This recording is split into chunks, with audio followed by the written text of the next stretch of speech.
வணக்கம் friends, welcome to சக்தி சமையல். இன்னைக்கு நம்ம பார்க்க போகிறது எக் ஃப்ரைட் ரைஸுங்க.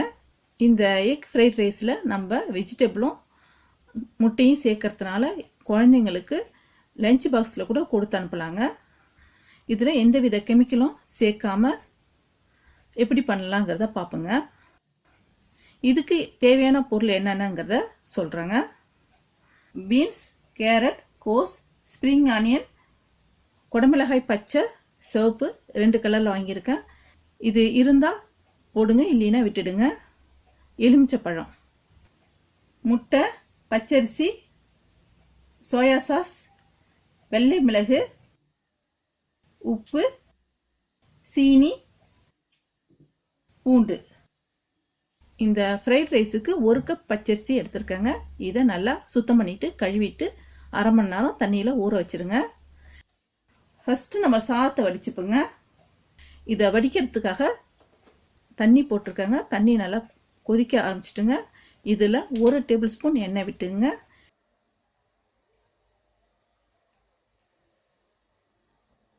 இந்த சாதத்துக்கு மட்டும் உள்ள உப்பை சேர்த்துங்க. எலுமிச்சப்பழ சாறு கொஞ்சமாக பிழிஞ்சு விட்டுங்க.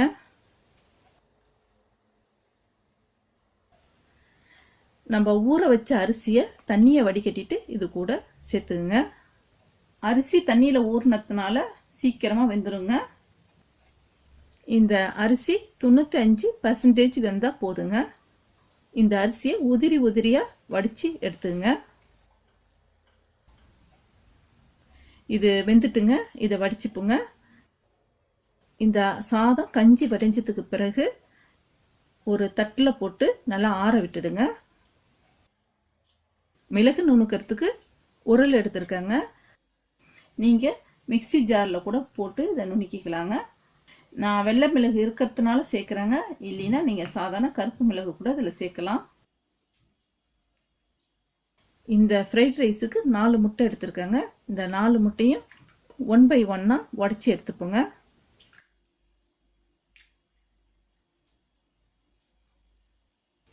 இதில் முட்டைக்கு மட்டும் உள்ள உப்பை சேர்த்துங்க. 1 டீஸ்பூன் மிளகுத்தூள் சேர்த்துங்க. சேர்த்துக்கிட்டு இதை நல்லா பீட் பண்ணி எடுத்துங்க. ஃப்ரைட் ரைஸ் செய்யறதுக்கு வெயிட்டான பாத்திரமாக எடுத்துங்க. கடாய் நல்லா சூடு வந்துட்டுங்க. இதில் 2 டேபிள் ஸ்பூன் எண்ணெய் விட்டுங்க. எண்ணெய் நல்லா காஞ்சதுக்கு பிறகு நம்ம அடித்து வச்ச முட்டையை இது கூட சேர்த்துங்க. இந்த முட்டை நல்லா பொரிஞ்சு உதிரி உதிரியாக ஆகணும். அந்த அளவுக்கு இந்த முட்டையை நல்லா பொரிச்சு எடுத்துங்க. அதே கடாயில் 2 டேபிள் ஸ்பூன் எண்ணெய் விட்டுங்க.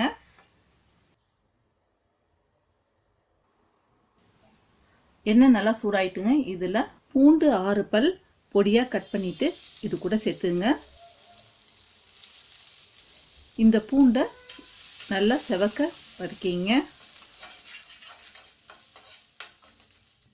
பூண்டு நல்லா செவர ஆரம்பிச்சிட்டுங்க.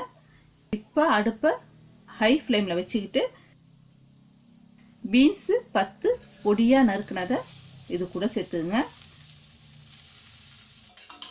இதை 1 நிமிஷம் வதக்கிங்க. இந்த பீன்ஸ் 1 நிமிஷம் வதங்கினதுக்கு பிறகு கேரட்டு பொடியாக கட் பண்ணது 1 சேர்த்துங்க.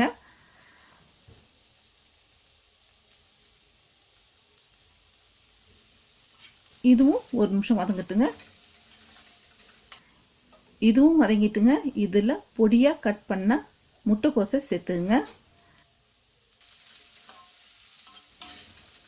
இதையும் வதக்கிங்க. இதில் ஒரு காய்கறி சேர்த்து 1 நிமிஷம் வதக்கினதுக்கு பிறகு அடுத்த காய்கறியை சேருங்க. இந்த காய்கறிக்கு தேவையான உப்பு மட்டும் சேர்த்துங்க. இது 50% வெந்துட்டுங்க. இதில் பொடியாக நறுக்கின குடமிளகாயை சேர்த்துங்க. இது ஒரு 2 நிமிஷம் வதங்கட்டுங்க. இதில் காய்கறி எல்லாம் அரிஞ்சது பிறகு ஒரே அளவாக இருக்கிற மாதிரி எடுத்துங்க.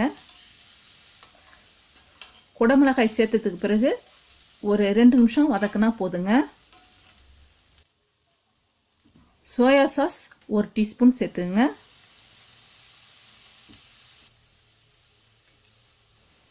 மிளகுத்தூள் 1.5 டீஸ்பூன் சேர்க்குறேங்க. இதில் உங்களுக்கு காரம் எப்படி வேணுமோ அதுக்கு தகுந்தாப்புல காரத்தை கூடவோ குறைவாவோ சேர்த்துங்க. சீனி 2 பிஞ்ச் அளவு சேர்த்துங்க. இந்த சீனி சோயா சாஸ் எல்லாம் ஒன்றோட ஒன்று மிக்ஸ் ஆகிற அளவுக்கு நல்லா கலந்து விட்டுடுங்க. பொரிச்ச முட்டையை இது கூட சேர்த்துங்க. இதையும் நல்லா கலந்து விட்டுடுங்க. இதில் நம்ம வடித்த சாதத்தை சேர்த்துங்க.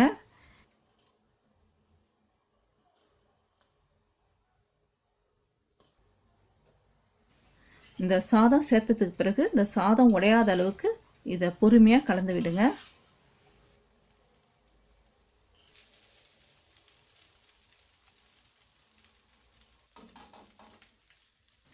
கடைசியாக ஸ்ப்ரிங் ஆனியன் பொடியாக கட் பண்ணிவிட்டு இது கூட சேர்த்துங்க. இந்த சாதம் உடையாத அளவுக்கு இதை பொறுமையாக நல்லா கலந்து விட்டுடுங்க. ரொம்ப சுவையான டேஸ்டான எக் ஃப்ரைட் ரைஸ் ரெடிங்க. இந்த எக் ஃப்ரைட் ரைஸை நீங்கள் செஞ்சு பாருங்கள். இந்த வீடியோ உங்களுக்கு பிடிச்சிருந்துச்சுன்னா சப்ஸ்கிரைப் பண்ணுங்கள். உங்கள் கமெண்ட்ஸை எனக்கு கொடுங்க. ஷேர் பண்ணுங்கள், லைக் பண்ணுங்கள். தேங்க்யூ.